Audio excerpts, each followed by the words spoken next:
আমার কাছে মনে হয় আমাদের ফাইনালে খেলা আমরা চ্যাম্পিয়নশিপের জন্য যেতেই পারি। আমি জাতীয় লিগে ক্যাপ্টেন্সি করছি, প্লাস আমি 12 বছর ধরেই বিপিএল খেলতেছি। না, আমার কাছে মনে হয় পেশার না, বাট ওনারা যারা আছে, যারা ফরেনার আছে বা আমাদের দেশি প্লেয়ার আছে, সবাই অনেক ম্যাচিউর আর ইন্টারন্যাশনাল প্লেয়ার।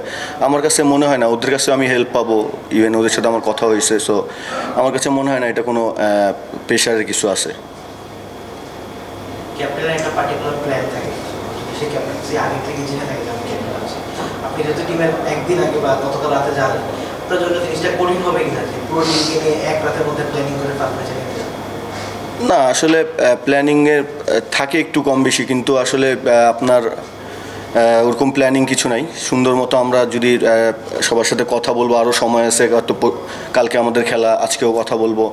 সো প্ল্যানিং আসলে হয়ে যাবে। সো এটা কোনো বিগ ইস্যু না। হ্যাঁ, আমি জাতীয় লিগে ক্যাপ্টেন্সি করছি, প্লাস আমার যে মানে যতদিনের অভিজ্ঞতা আছে, আমি হয়তো 12 বছর বিপিএল চলতেছে, আমি 12 বছর ধরেই বিপিএল খেলতেছি। সো আমার কাছে মনে হয় যে প্রথমবার মনে হচ্ছে না, আমার কাছে একই রকম লাগতেছে। দলটাই কেমন মনে হচ্ছে আপনার? বড় স্টার নাই আছে আপনাদের দলে, ইফেক্টিভ কিছু ক্রিকেটার আছে, ওভারঅল কেমন মনে হচ্ছে? কতদূর আপনারা যেতে পারেন বা কেমন?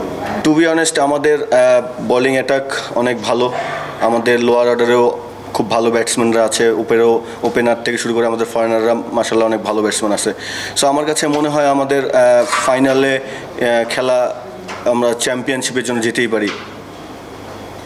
জাকির আলীকে নিয়ে আপনাদের কোনো পার্টিকুলার প্ল্যান আছে কিনা? ভালো করে এসেছে নাকি বেশি ওভার দেওয়ার ক্ষেত্রে আপনাদের কোনো প্ল্যান আছে কিনা?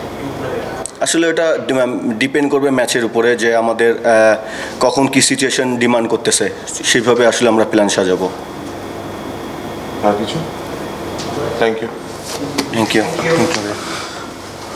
Double million offer, Walton fridge কিনে পেতে পারেন 20 লক্ষ টাকা, রয়েছে কোটি কোটি টাকার নিশ্চিত উপহার।